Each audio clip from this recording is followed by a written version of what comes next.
Allez, on va plonger dans l'empire d'une figure qui domine le rap français depuis plus de 2 décennies, Booba. Mais pour vraiment cerner le personnage, il faut comprendre qu'il y a 2 facettes indissociables. D'un côté, l'artiste, l'icône, et de l'autre, l'entrepreneur, le businessman. Et quand on essaye de mettre un chiffre sur sa richesse, c'est là que le mystère commence. Une première source avance une fortune de 31 millions d'euros. Mais attendez, une autre évaluation place la barre bien plus haut. On parle d'une fourchette entre 40 et 60 millions de dollars.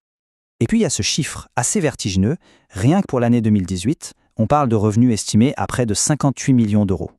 Alors, comment s'y retrouver? Pourquoi de tels écarts? Eh bien, pour le savoir, il faut déconstruire la machine, pièce par pièce, en commençant par les fondations. Pour comprendre, il faut revenir à la base de tout, sa musique. C'est vraiment sur cette fondation, d'une puissance et d'une longévité incroyables, que tout l'Empire repose. Ces morceaux, c'est plus de 4 milliards d'écoutes, rien que sur Spotify. Ça représente une source de revenus qui est à la fois massive et continue. Voilà le véritable socle de sa richesse. Des ventes d'albums colossales et surtout constantes sur plus de 20 ans. De multiples projets qui ont atteint le statut platine ou même diamant. Mais le point qui est vraiment crucial, c'est qu'il ne s'est pas contenté de bâtir sa propre carrière. Non, il a construit tout un système pour lancer celle des autres. Il a créé une véritable constellation de labels, chacun avec sa cible. Le rap français bien sûr, mais aussi l'afrobeat et même la musique électronique. Et grâce à ces labels, il est devenu une sorte de faiseur de roi. C'est lui qui a découvert et lancé les carrières de certains des plus grands noms du rap francophone actuel.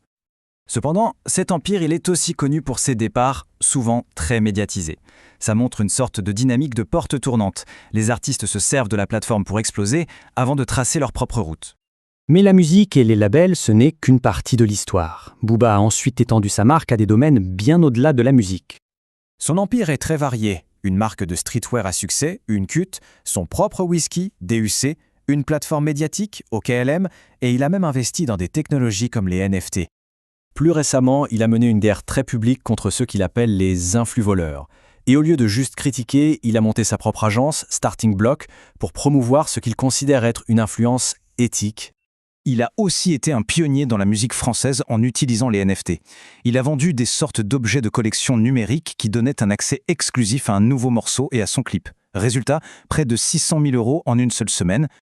Et ce genre d'initiative, ça menait un analyste financier à le qualifier de génie. Un génie qui a tout compris au marketing, au contrôle de son image et à la création de buzz. Bref, un vrai chef d'entreprise. Et tout ça, ça nous amène à un point qui est peut-être plus culturel, plus profond. Pour Booba, la richesse, ce n'est pas juste le résultat du succès. C'est une mise en scène du succès. On connaît son style de vie, très fastueux, à Miami. La collection de voitures de luxe, la villa à plusieurs millions de dollars, tout ça fait partie du personnage. Et ce n'est pas juste pour frimer. Comme le souligne à cette analyse, pour ce type de rappeur, la mise en scène de la réussite, c'est une composante essentielle de leur art. C'est une déclaration de victoire. Alors, si on en revient au mystère de sa fortune, finalement, le chiffre exact est presque secondaire. Ce qui est vraiment intéressant, c'est le modèle qu'il a créé, le modèle de l'artiste entrepreneur moderne. Et ça nous laisse avec une dernière question, est-ce que le chemin vers le succès dans la musique a changé à ce point? Est-ce que le sens des affaires est devenu aussi important, si ce n'est plus que le talent artistique?